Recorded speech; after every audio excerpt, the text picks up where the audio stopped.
Hello everyone, and welcome back to coverage of Grand Prix Estrathe for the Revolution format. Revolution is a custom card format made up of 6 custom sets, and is a rotating format similar to Standard, and it rotates every 4 months. If you want to know more about it, check out the description. Right now, we're watching the round 3 match of this month's tournament, Grand Prix Estrathe.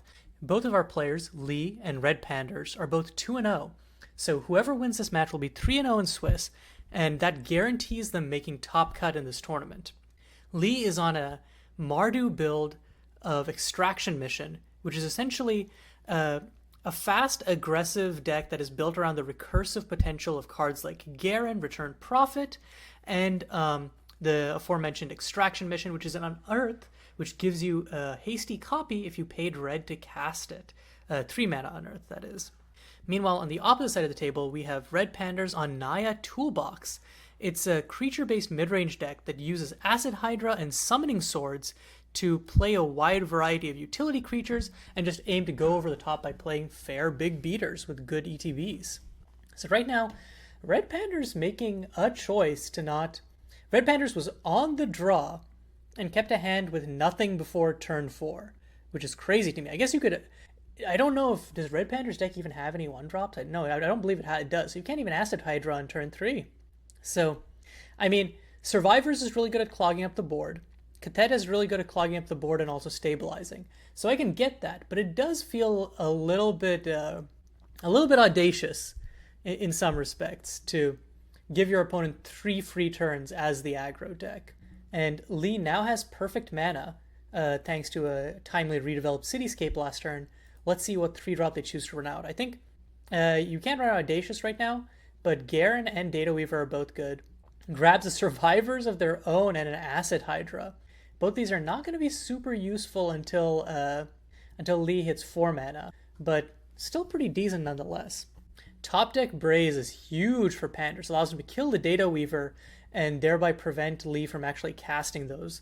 And he's just going to run that out at sorcery speed. I think running that out at sorcery speed is a mistake, because if Extraction Mission shenanigans comes into play, you feel real bad about it. But I guess the idea is you don't want your opponent to like go untap, play land, hold priority, play something. So Cityscape for Lee does mean that they can get a second red source for Audacious. Or honestly, this turn they might just play Garen +2 and filter. I don't know, hard to say. There's a lot of difficult decisions here because you don't have a way to really build your board up proactively right now. You're trying to heavily dig for an Extraction Mission if you're Lee. So yeah, he's going to Ignited Soul. I think you discard Audacious Rough Rider here, as weird as that's. Okay, draws it to Alejana. Yeah, this would have been great on 2, but I think this is a weird thing where Redpanders took a huge risk, but it's paying off because Lee is kind of slow rolling their early game. Like, Ignited Soul is a great enabler 1-drop, but in terms of actually putting pressure on your opponent, it's not going anywhere. And then if Lee untaps and plays Garen, or not untaps, just plays Garen right now, what is the move? Because right now, Panders is looking at untap, play Cathette, -2, kill Ignited Soul, put 2 1/1s on the board. And at that point, Garen is pretty much dead on the crackback. Lee has Set Ablaze to kill Cathette, but then Redpanders is off to the races with stuff like Survivors and Acid Hydra.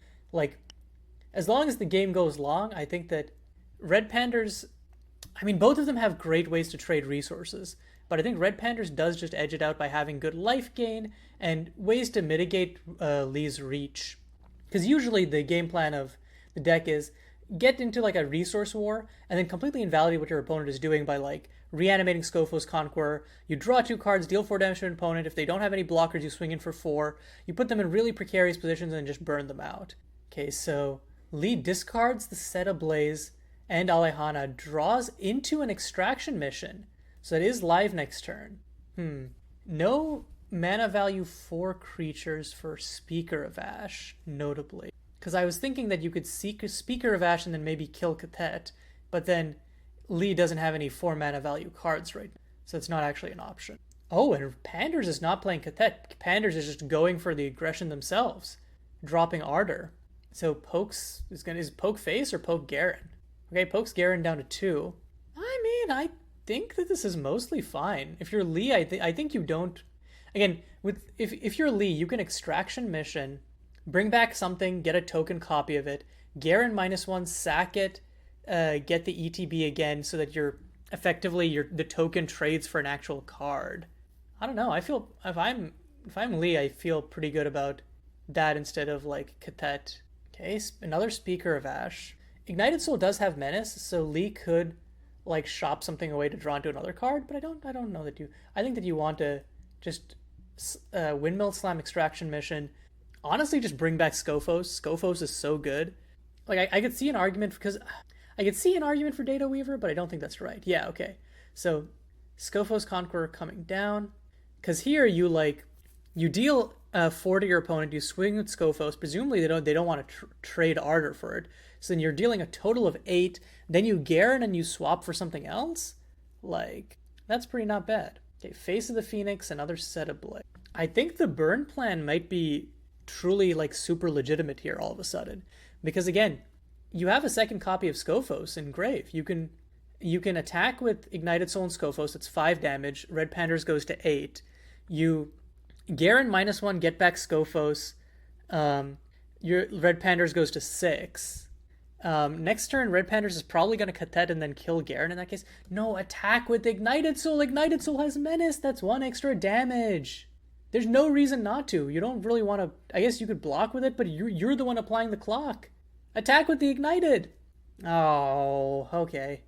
I don't really love that as a play, because again, that 1 damage could make the difference, because that takes Redpanders from an odd life total to an even life total, which is important because okay, so let's say Redpanders goes down to, let's say Lee does do the Scophos play, hits Redpanders for 4 here. Panders is thinking, might be wanting to. Oh no, okay, he's just gonna no. Is gonna trade Ardor for the Scophos copy. Okay, that is notable in that it doesn't give Lee a free Garen.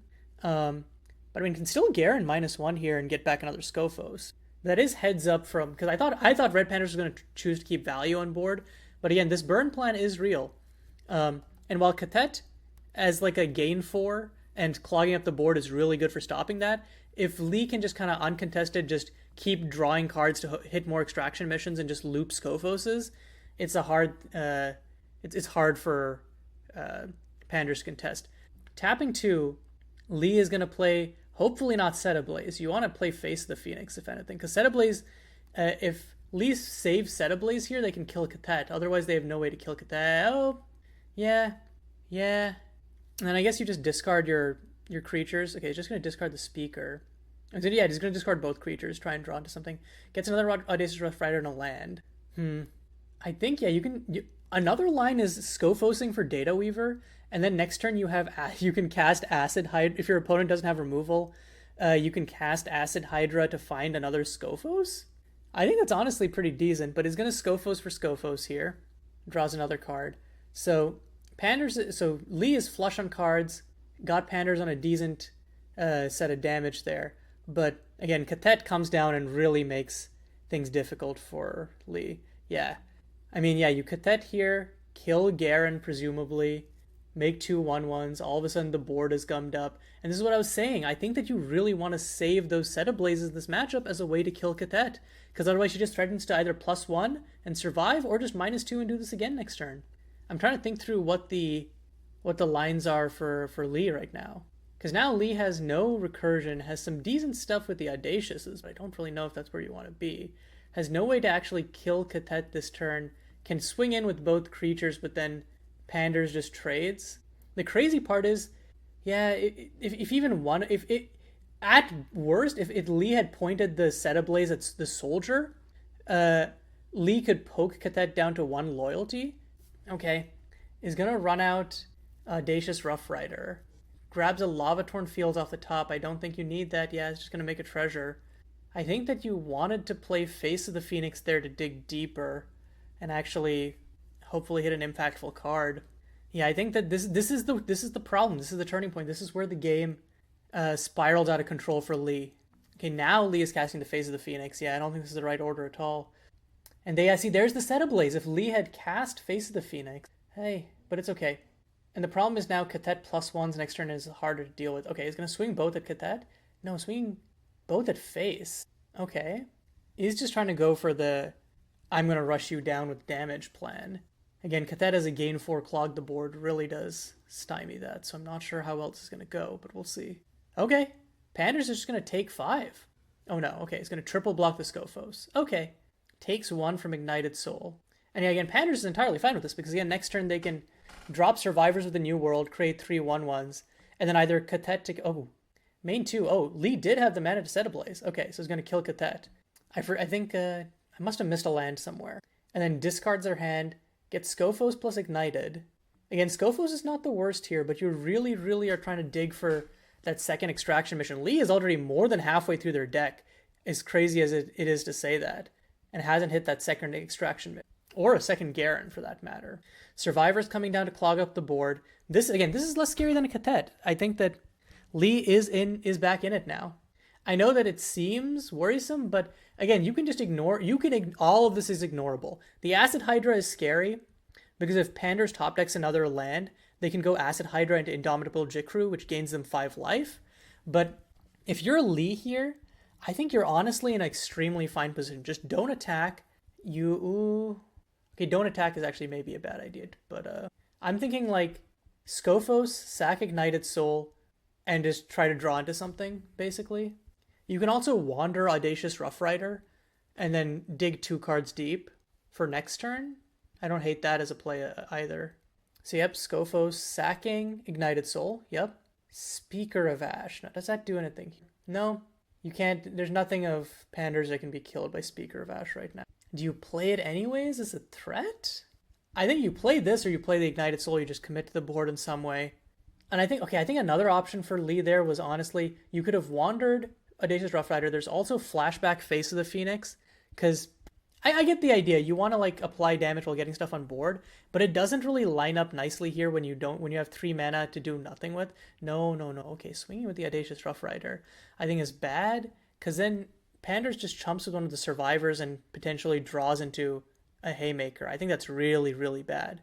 I think in this scenario, you don't want to let Panders pop any of the Survivors. Especially, Panders can triple block here. Oh, that's so bad. No. Okay, Panders is only going to single block. I think, honestly, if I was Panders, I would legitimately have done the triple block. Because if you hit an Indomitable Jikru here, you're off to the races. Instead, he's going to hit a Speculative Stockbroker. Not really what you're looking for, but it's another blocker that'll come up the board. And wait, also, I forgot that Speculative Stockbroker is a mana dork. This makes Acid Hydra next turn find Indomitable Jikru. So Lee is just going to play Speaker of Ash as a 4/3 menace attacker. More Stockbrokers, stocks for days. But yeah, here we go. Acid Hydra X equals 5. So this is... The drop condition here might seem like a downside, but really what it says is, hey, I get to reuse the creature's ETB next turn. So again, you just grab Indomitable Jikru here, gain 5 life, draw a card, and then next turn you get to do it all over again.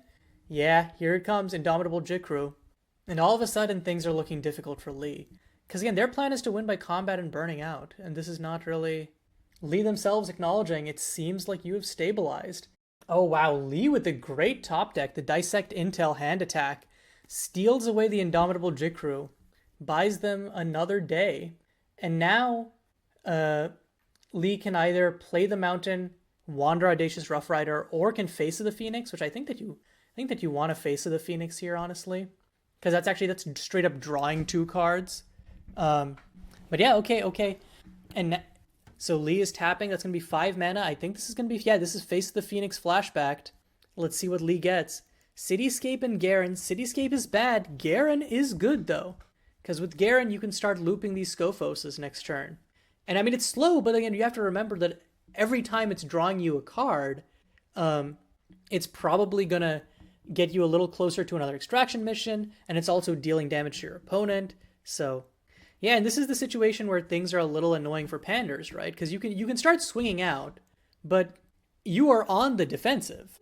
Like, so what do? You play a land. You can Stockbroker into Stockbroker and like pump them up. Okay, no, is gonna swing in with the Acid Hydra. If I'm Lee, I just take this on the chin. I just don't block here. Because what does this mean now? Because Speaker of Ash has Menace, this means that you can force in a minimum of 3 damage on attacks. Because your opponent has to double block Ash, single block Scophos, you can get in with Audacious Rough Rider for 3. So, well, actually, I guess if that's what Lee would be thinking. But now you have double Speculative Stockbroker coming through. And wow, okay, he's going to play both Stockbrokers. He's just going to pump this Stockbroker to be huge. It's going to be a whopping 4-7 walling 4-6 walling a bunch of stuff. Okay, you're going to crack the Redeveloped Cityscape on end. Untaps, let's see what the draw is. And there's the second extraction mission. So what does this enable? So you get you get one more attacker and a Scophos Conqueror token. Yeah, so you play Garen, you have access to Garen -1, so you Scophos Conqueror, you get it. Okay, so you get the Scophos Conqueror token.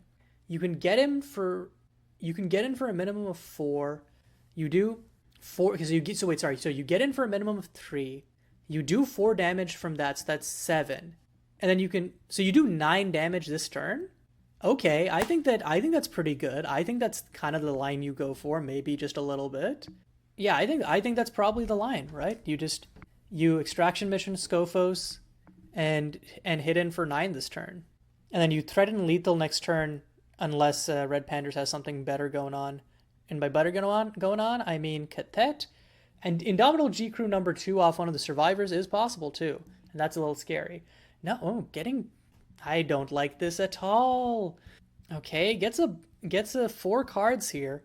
All of them are pretty decent. What is G Crew's power and toughness? 3-6, so you can't actually kill it with Braze. And then I guess you Garen -1, now get back Scophos. And this turn, is there anything for 3 mana Lee can play here? I don't think so. I think you just hold up Braze, and then you've got a plethora of options when you untap next turn. So you play Ignited Soul. I don't think you can swing. You can't swing out now because you want to Garen the copy. So yeah, it's just Garen, kill the copy. I guess you can also flicker Data Weaver if you want to. I don't think that's super useful. I think you just want to kill the copy, get back Scophos, put your opponent to 11, and then try to just wheel into it. Again, Lee is like 2/3 through their deck. You have to see some more extraction missions soon. Okay, so Lee is going to Garen back a Scophos Conqueror, like I was saying. And Dissect Intel doesn't actually do anything here. I think it's a bait to cast it, but Lee is going to. Gets a Speculative Stockbroker, but I don't know that this is better than holding up the Braze. Because I think actually having, if Panders taps out next turn, I think having board control could allow you to potentially attack for lethal next turn. And it's just going to drop the Ignited Soul. I know I said that you wanted to play the Ignited Soul. I think I might have been wrong, and wow, okay, Summoning Swords is a crazy top deck. Oh, that's a crazy top deck for Panders. What, you go get the... Wait, how many copies of Jikru does Panders have? More than one, actually. So, can definitely go, get Jikru and swing for an obnoxious amount here. So yeah, Panders has 2 Indomitable Jikru. So, Summoning Swords for the 5... This could also be Archon of Condemnation, but I'm not entirely convinced that that's better than just... Yeah, I think that just G-Crewing is better. Especially since the Wander cost is 8. And yeah, Panders emphatically has that much mana. Lee doesn't have a way to kill G-Crew because Braze doesn't kill it. What does Lee have in their deck that can kill a G-Crew? Is there anything? I don't think so. I think Lee literally doesn't have a way to kill Indomitable G-Crew unless they need a top deck, a Light Vein Arrow, or how many copies of Set Ablaze do they have? They have 4 copies of Set Ablaze, so they need a Braze plus Set Ablaze to be able to kill the Indomitable G-Crew. Another option is Flicker Data Weaver. How many Brazes did... Because Redpanders has 2 Brazes. So yeah, I think going for Redpanders Brazes is worse. Whoa, what are all the options that Lee has? Are none of them good? Oh! Panders got Agnomachos Justice instead. Okay, trying to win on board. I think this is bad. Don't quote me on this, but I think Lee still has, Lions to kill next turn. I guess Agnomachos has Vigilance, so what are you swinging with? You swing at Survivors. Oh, you swing with Survivors at Garen. Okay, that's cute. Swing at Summoning. Agnomachos doesn't have haste, so you swing at Acid Hydra. I think Lee takes the 7 on the chin, blocks Acid Hydra with Ignited Soul. I think you block each of the survivors of the new world because Garen minus twoing might be relevant here for like combat math. Is there anything that actually kills Stockbroker or Agmatica? No, okay, so Garen minus two doesn't actually matter. But so you might want to just kill. No, how much damage does Lee have on the crackback here? Is the question though? Because the way I'm reading this is assuming that Lee sacrifices Ignited Soul to protect Garen. They untap. Panders has 2 blockers. You can block 8 damage. Panders takes 9. What do you mean no blocks? What? What? Did I miss something? Oh, the army is also relevant. Oh, no. Okay, so does Lee have enough to kill Panders here? Is the question. So Panders can block. So Panders is now taking 7 damage off of attacks. And so Lee needs to find 4 damage, which is again the 4 damage they would have got from Scophoses if only they'd Scophosed. What can Lee do here? So they can tutor. So how much mana does Lee have? 1, 2, 3, 4, 5, 6, 7, 8, 9. So for 9 mana, oh, it looks like they already have a plan. So we're gonna see what they're planning to do here. I'm assuming this is. You Acid Hydra here for. No, what are you doing? Not Archon. What? No, just summoning. I guess it doesn't matter. Does it prevent attacking? Does it prevent blocking? Yeah, I guess it prevents blocking. I guess maybe that does lethal on board. I was mostly thinking of just use one of Summoning Swords or Hydra to just find a Scoph. Maybe I'm just too Scophos pilled as burn, but that was my original thought. But and I didn't agree with some of the decisions that Lee made, but in the end, does it really matter? Because however they navigated the matchup, that got them the win in game 1. After, again, Panders had several stabilization points there, where it was looking like, might be difficult. I think the choice on the last turn to not just go for Indomitable G-Crew was wrong. Because I think with G-Crew, I honestly think if you just G-Crew and wander it every turn, Lee can't kill you. Lee straight up can't kill you, and I think Lee just dies to deck out. Even with all of the Data Weaver stolen cards, I think that I don't think that Lee can break through your G-Crew board. So, yeah. Let's look at sideboarding. So on Redpanders' side, we've got Club Promoter, which is not for really these matchups. Hardy Rough Rider, life gain as we've seen is quite good here. I think you bring it in. Looming Psyhawk, I think is another consideration here. It prevents extraction mission tokens from being created. It's life gain. And Let Them Eat Cake as exile removal. So I could see bringing in so that's 6 cards. I could see taking out some of I think Agnomakos is kind of bad here. I think Ardor is kind of bad here. I think Club Promoter is bad here, so that's 3. Quantum Leaper is bad here. I think you just cut some of the more mid-rangey value-y cards and then just go into as long as I'm playing stuff on early turns, I win. Meanwhile, on Lee's side, Alejana is quite good against the greedy deck, but I'm not sure. I think you definitely bring in two more Dissect Dental. You definitely bring in the Scorching Condemnations. Those are super important, especially if Redpanders ends up boarding out the Club Promoters. They might keep one in as a tutor target. But if that ends up happening, I think that Scorching Condemnation is your Mirror Maker. Or not, I was going to say, I was going to think Mirror Breaker, and then I'm like, well, it's not a mirror. And then for some reason, instead of just not saying that, I said Mirror Maker. It's the matchup winner. But yeah, I think that maybe it's just Dissect Intel, Scorching Condemnation, maybe Alejana, but I'm not super I'm not crazy about it. I think she's good, but I don't think you super need Alejana here. But yeah, that's my thought on sideboarding. We'll see how the players actually navigate once we get into game 2.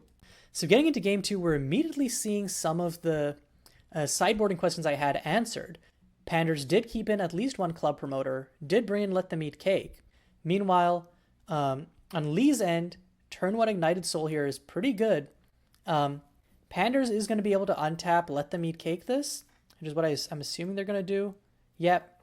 But Lee does have the second copy, which I think this is a little bit of a risky hand for... I get why Lee did it, because unless your opponent had turn 1 removal exactly, the Ignited Soul was at least getting in one attack. But yeah, if they didn't have a red source, that could have ended up really bad for Lee, because again, everything in their hand, other than Scophos, requires red mana.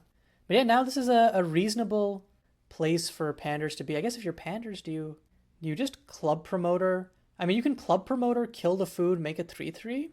I guess Panders is also just thinking about, because they don't have their 4th lands, they're thinking about should they just Gubernatorial Fundraiser. Yeah, because you're going to Gubernatorial Fundraiser, get the treasure. This enables Survivors of the New World next turn. And makes Vishanki as the click. That is really surprising to me. You don't have the 4th land to keep making this into mana. And is the mana worth more than being able to build up your board in some other way? I don't think so. Meanwhile, Lee is going to draw into Dissect Intel and Yeji. Yeji is unplayable, but is one of the reasons that we saw Lee be on white mana. Now the question is, does Lee Dissect Intel here, in which case they're very sad, because either way Survivors is going to be coming down, or do they Garen here and try to dig further for, again, this deck really does rely on Extraction Mission as its go-to, so it might just be Garen, discard Audacious Rough Rider, discard Yeji, draw 2 cards. I could see that being the line. There's probably flashbacks of how good Jikru was last time though, and like Lee doesn't know that Panders doesn't have the 4th land, right? In Lee's mind, they could be thinking Panders drops a 4th land, untaps, Windmill slams Jikru.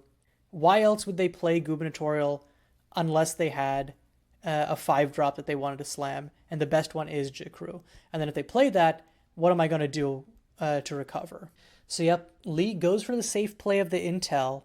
I think that you honestly grab Acid Hydra here. You can't stop Survivors, and Lee Windmill slams the Hydra. And the Hydra is honestly better value for you if you do manage to find a Data Weaver later on. And well, there is the 4th land for Panders. It's not going to need it though to Windmill slam the Survivors of the New World. And again, they're just very sticky. If you're planning to win through the board, Survivors makes that a really annoying plan. Okay, another land for Lee, which is pretty decent, but then you're kind of in a weird position where if you play Garen, Garen immediately dies. You can't play Yeji, you can't play Audacious Rough Rider. You could play Set Ablaze, but then do what? You kill Gubernatorial or hit face? Neither of those options are particularly attractive right now. So Lee is in kind of a weird spot this turn.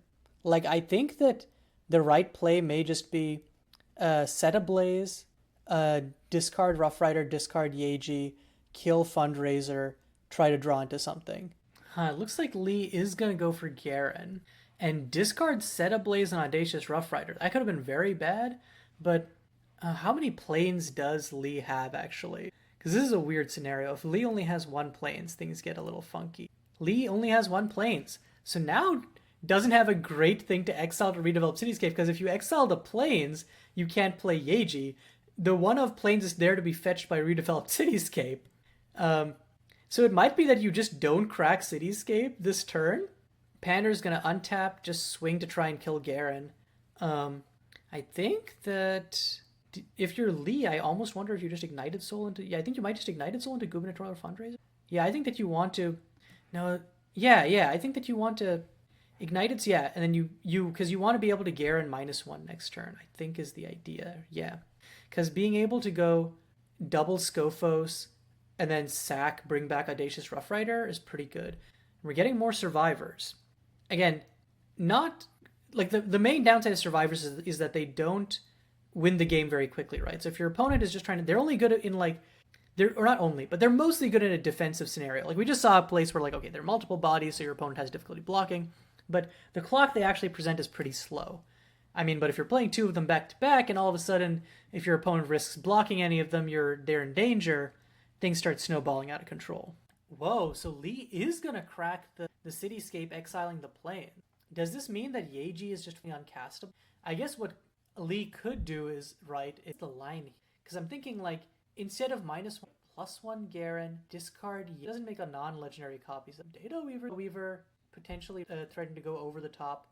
It didn't get to draw Lee too many cards last game, but it kind of was the reason that Lee had options. But it looks like Lee is just going to go straight up for the Extraction Mission. Yep, double Scophos coming down. And Lee draws into another Extraction Mission. Unlike last game where they were few and far between, right now this is they're out here.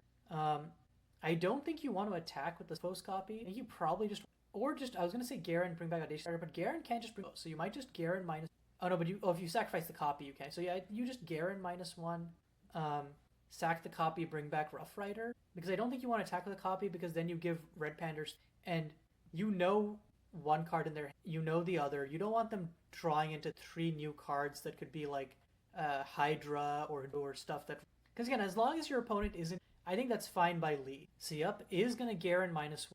Audacious Rough Rider finds a Foos off the top, but with no way to get it into grave, I don't just really want this. Because now Lee has no discard out. I actually just realized that isn't, okay, maybe you should have Garen +1 there. Because I was also thinking, because I just realized that you have Extraction Mission, but you don't have any targets for it, and you have no way to get targets in. So maybe the play there was Garen +1, discarding Yeji Data Weaver, you can Extraction Mission Weaver. Yeah, it's tough to say. The lines here are definitely a little to try and flip. But yeah, I mean, the reason is because now you're stuck with 3 dead cards, in it, which is not ideal. The treasure, I guess the treasure does mean that you can cast Yeji. So you could go like Yeji, cast Data Weaver, oh no way, you can go Yeji, cast Data Weaver, get back Garen next turn. That's actually pretty good. And oh no, there's the top deck from Panders, one of their 2 of G Crew, which is the card that they want to see. Doesn't have the mana to wander it. Done some work here. Lee in chat with the sure, let's race. With the survivors killing in 3 turns. Unfortunately, this race is going to get become a lot more uphill for Lee with the Jikru coming down. Looks like they're going to play the Yeji. I think you can honestly make the argument with Audacious Rough Rider and Scope, and then whatever. Okay, is going to get back Garen. But I was going to say you could honestly have just swung before doing any of this. Panders blocks 1, but Cathet, pretty not bad, because that gives an out, because you can Cathet and Braze this next turn. Lee has the mana for it. Panders doesn't have the removal for. Lee can also Garen -1, Flicker Weave, and draw cards. But yeah, all of a sudden, this is a pretty decent position as long as Data Weave. But yeah, I mean, genuinely, I think that you want to potentially attack with the Scophos and the Audacious, and don't mind if, not right now. You can do it next turn and then enforce Panders and like threaten to kill Jig. So I guess Lee is just thinking, but I think that either way is how fast you think, which I think maybe this is becoming like a not count. Yeah, I don't know. The problem is the survivors are at 6 o'clock each, and if you start trading with them, then you start giving Panders gas again. So Garen is going to -1. What is Garen going? And Garen's going to flicker the Rough Rider. 2 treasures, 2 card selection. So Lee did board in Virkulkas. Virkulkas is a very good way to stem the life loss here from the little pinky 1/1. So yeah, I think you discard the mountain and grab Virkul, and then you can put Audacious Rough Rider comes back, you get another trigger. I don't think you other Garen. I think you can just make a treasure. Yeah, immediately play Virkulkas. Does Panders have any lands in Panders has no, just exile something. No. Okay, I guess is keep 2 spells to get a free. But then what's in grave that you even want to Yeji back at this point? Real Ignited Soul? That's not super. You can get a land, I guess, but I don't know how much that's worth it either. Maybe Lee is also saving the treasure for some turn that I'm not thinking about, because I was thinking that Lee has 6. 6 mana also means Acid Hydra XC3 is live. Only need 5 mana. Yeah, I don't know. I don't know what Lee is. So Panders is gonna make sure Garen dies. Use 1. Doesn't swing. Jikru has Vigil, so maybe he just still needs to, or maybe no. Lee, don't ask. Isn't gonna attack with the Jikru. Maybe he's worried about it dying to a double block, or Panders just doesn't realize it has Vigil. Either one is reasonably possible. Wait, Lee actually blocked? I don't think that's the right call. It gets 2 survivor trigger, draws into another survivor. I mean, yeah, that's the problem with Survivors of the New World, right? Is it can draw into copies of itself, it can draw into your bombs. It will not draw you Catets, but... And okay, and there's Psyhawk. And that's huge, because now Lee's plan of being able to Extraction Mission far worse. And actually, hold on. This is even more problematic, because it means that... Because remember, token... Like, copies of permanent spells enter as token. So if Panders can just all of a sudden stop a lot of Data Weaver's power in this matchup. I guess the thing is, Lee does have Braze to be able to kill Psyhawk, but Psyhawk having Flash means that Panders can hold it and use it reactively in Extraction. Basically make it so that Lee can't really develop properly next turn. Though I guess actually Lee could play either Hydra or Catet, and then Panders is forced to Psyhawk in response. You let Psyhawk resolve and then you... So, okay, I think that's probably the idea. Over to Lee's turn. Top deck's the greatest. What is... Because I think that... I think that Cadet... Like, I think playing Cadet and then doing nothing else, or playing Extraction Mission... Like, I think it comes down to... There's the mind game... There's a face-up Psyhawk, and you kind of want to bait Panders into cracking Psyhawk, or force Panders into cracking the Psyhawk. So you just want to play a spell with Braze mana open and force Panders to make it if they want to cast it now, or if they hope that you'll cast a second spell that can get God. But yeah, I think that it just comes down to what Lee. So Lee is gonna cast -2 on forces the Psyhawk pop now, but then because now you're locked into brazing the... Like, you can Jikru... I guess you can still... I guess you can braze the Psyhawk still. It means that you really don't like Jikru. Yeah, it's still gonna kill. This does mean that... I guess the issue now is Lee can't cast Extraction Mission. Lee can't cast Acid Hydra. This is a hard choice to make, but I think that I might have left Jikru alive there. It might have been a little sunk cost there to kill the Jikru instead of killing the Psyhawk. Going to combat. Oh my god. Lee is just going to swing out here. Nothing really super profitable for Panders to block here. So Panders is just going to take the full amount on the chin. That's 12 damage to the face. Has Psyhawk for life gain. And again, another Survivors is going to put the board on hold. But whew, that is problematic. But again, I think their main thought is Psyhawk is insurance for being killed out of nowhere by Extraction. As is, just everything, just like Lee having nothing. This is such a... Again, I really do think Jikru was not the threat on that board. Ooh, Summoning Swords. I mean, if you're Panders, I think that you just straight up go find another Jikru. Or wait, is there another haste? Because wait, I'm just trying to count damage here. Summoning Swords is 7. So wait, if Panders has a haste threat deck game, and I don't remember... I mean, I guess if they kept the Ardor in. Because yeah, that's 1, 2, 3... Because yeah, that is 1 off lethal. Panders just needs 1 haste threat. So yeah, Ardor comes out, and game 2 is gonna go to Panders. Was in a commanding position this time, did not take the early turns off, interacted with... And I think this is, again, it's a very complicated game, but I think Lee made 1 or 2 decisions that kind of put in a bind here. Also, the Summoning Swords top deck. Kind of nut. Okay, and we're back for game 3, and this time has a hand that itself off to 3. They mulled to 6, but I'm not... even with that, especially with Lee having play advantage, I think that it might have been better to just find something that presses that advantage. Meanwhile, Panders here, I mean, can really start going off to the races. Turn 2 split of Stockbroke, turn 3 of Heliod or Ardor. I mean, I think that's a better aggressive curve than Lee's put out this entire match. Does top deck the Set Ablaze? I guess you discard the land and try to find... Just going to pass, save it as removal. Unfortunately, 2 damage will not kill Split of Stockbroke. That is the downside of running Set Ablaze over traditional burn-based removal. Set Ablaze can go face. It allows you to discard cards, but it's sorcery speed and will not tag some important creatures. Extraction Mission is pretty deep. You can discard Yeji and something else, but Extraction Mission on Yeji is still not... Because, again, it doesn't make a non-legendary copy. It's kind of getting Yeji back. But yeah, this is looking like...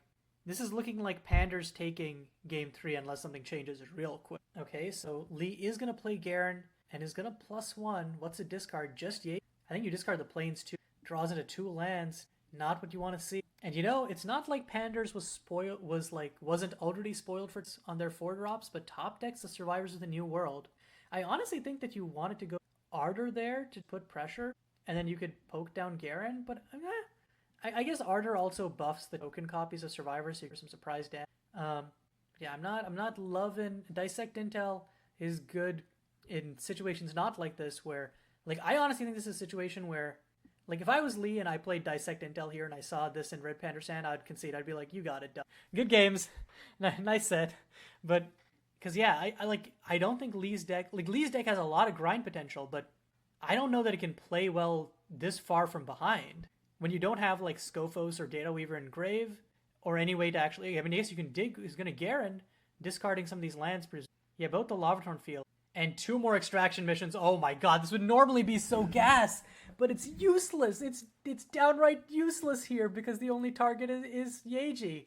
Oh, this is painful. So Lee is going to cast the Dissect Intel, is going to grab Ardor from Panders. But I mean, it's, again, still got Chosen of Heliod, still got Acid Hydra. I mean, I don't know. Interesting. We're gonna... Oh, Acid Hydra Exeek for gubernatorial fundraiser just to make a treasure and pledge? Look, I'm gonna keep it a buck with you. I think that... And this is after attacking 5 or attacking for 4 and not killing. I'm gonna keep it a buck. I don't really get what's going on here. I think the way better play would have been to Chosen of Heliod, buff up survivors, and then would that be enough to... Not quite. But then I still think the chip down Gary, like, without Ardor, you're not exactly going for like a speed racer plan, and I think you've seen that Lee is basically sitting on nothing.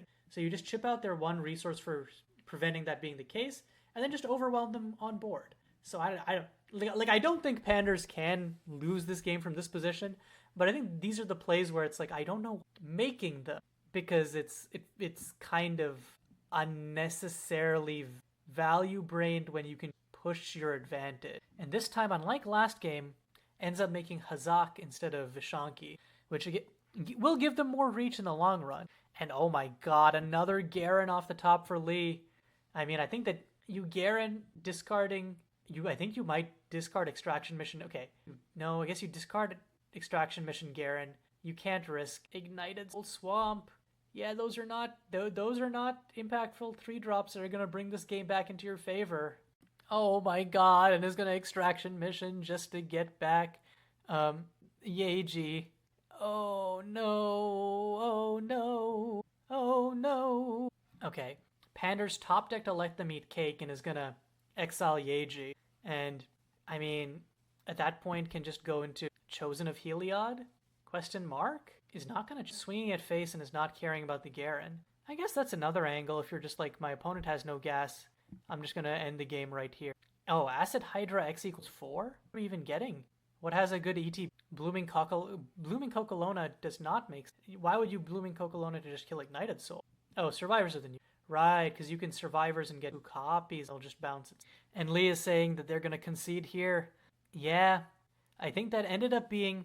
That was a weird set where Game 1 and Game 2 were really tense, but it's almost like I think Game 1 and Game 3 were determined by slow, clunky keeps, unfortunately. And some of that is just luck, right? Sometimes you just have to work with the hand you're dealt. But I think we see some more aggressive mulligans from both these players, hopefully. But with that... Redpanders is locked for top cut. They will have to play again in our 4th Swiss round to determine seeding. They have the potential to go 4-0 and obtain one of our first top 2 seeds. But Lee is not out of contention yet. If they win their 4th round match, they will be 3-1, which will make them contend for top cut. So, still in contention. It's going to be exciting to see what happens. Until next time, it's been an hour and a half, so your boy is going to get some dinner. This is going to be Caillou signing off.